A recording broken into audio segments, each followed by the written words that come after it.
Hi friends, நாம் இன்றைக்கி ஆந்திரா அவக்காய் ஸ்டைலில் நெல்லிக்காய் ஊறுகாய் போடலாம்.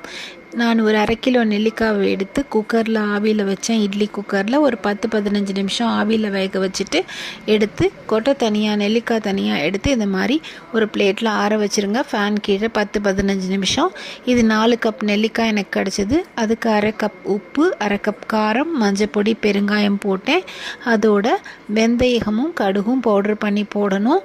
வெந்தயம் 1/2 கப், கடுகு 1/4 கப் தனித்தனியாக வறுத்து மிக்சியில் நல்லா பொடி பண்ணி இதோட அதையும் சேர்த்துக்கோங்க. அதுக்கப்புறமா 2 கப் நல்லெண்ணெய் கொஞ்சம் காய்ச்சிட்டு அதையும் இதோட நம்ம கலந்துக்க போகிறோம். 2 கப் நல்லெண்ணெய் எடுத்துக்கோங்க. லைட்டாக காய்ச்சிட்டு அதையும் இதோட சேர்த்துட்டு நல்லா மிக்ஸ் பண்ணி விட்டிங்கன்னா அவ்வளோதான், உங்களுக்கு சுவையான ஆந்திரா ஸ்டைல் நெல்லிக்காய் ஆவக்காய் கிடச்சிடுச்சு.